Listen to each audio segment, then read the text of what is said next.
Willkommen zurück zur Getting Started Videoserie mit dem LBR Easy und iQCar. Im ersten Teil habe ich Ihnen gezeigt, wie einfach und schnell es ist, den Roboter auszupacken, einzurichten und zu starten. Es hat nur wenige Minuten gedauert. Im zweiten Teil möchte ich mir die neue Benutzeroberfläche genauer ansehen. Hier sehe ich den 3D-Visualisierungsbildschirm. Sie können das neue Design bereits sehen. Auf der linken Seite des Bildschirms sehen Sie die wichtigsten Elemente, die angepasst werden können. Auf der rechten Seite des Bildschirms nehmen Sie die Einstellungen im Parameterbereich vor. Um den Bildschirm herum haben Sie einige Tasten, mit denen ich den Roboter steuern kann. Das zeige ich Ihnen gleich.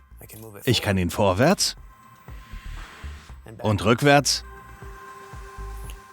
und aufwärts und abwärts bewegen. Da es sich bei diesem Roboter jedoch um einen Cobot handelt, verfügt er über Kraftdrehmomentsensoren an jeder Achse. Dies macht es einfach, den Roboter von Hand zu führen, um ihn zu bewegen. Handguiding ist sehr nützlich für das Programmieren, das ich Ihnen später zeigen werde. Bei der Handführung müssen Sie nur hingehen, den Commander-Ring greifen, den Knopf drücken, warten, bis die Sicherung gelöst ist und dann können Sie ihn einfach überall hinbewegen, wohin Sie wollen. Bei diesem Roboter ist bei der Handführung sogar eine einhändige Bewegung möglich.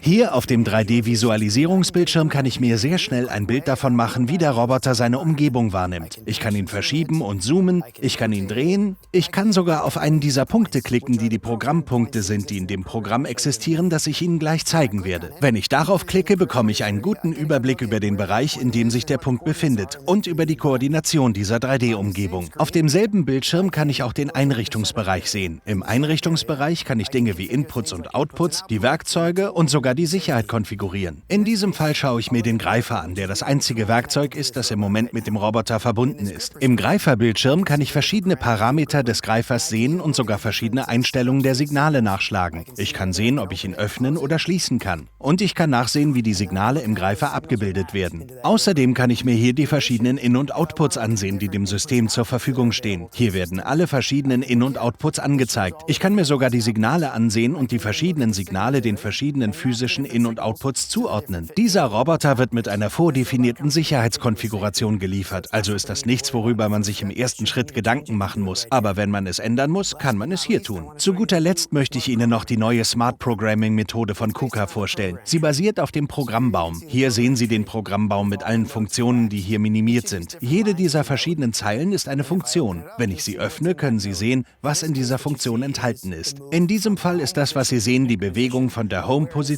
zur Pick-Position. In einer einfachen Pick-and-Place-Anwendung wird ein Block aufgenommen und an einem anderen Ort abgelegt. Hier sehen Sie, dass ich den Greifer schließen muss, bevor ich ihn an den anderen Ort bewege. Dann ist dies die Bewegung, die das Objekt an den Ort bringt, an dem es abgelegt wird. Und dann wird der Greifer geöffnet. Und die letzte Bewegung ist die Bewegung zurück zur Home-Position. Auf jeden dieser Punkte kann ich klicken und dann im Parameterbereich Anpassungen nach Bedarf vornehmen. Im nächsten Video zeige ich Ihnen mehr Details, wie Sie Ihr eigenes Programm mit der neuen Smart Programming Methode erstellen können. Es ist wirklich einfach und in diesem Video werden wir diesen Block nehmen und den Roboter dazu bringen, den Würfel über den Tisch hin und her zu bewegen, von einem Punkt zum anderen. Danke fürs Zuschauen.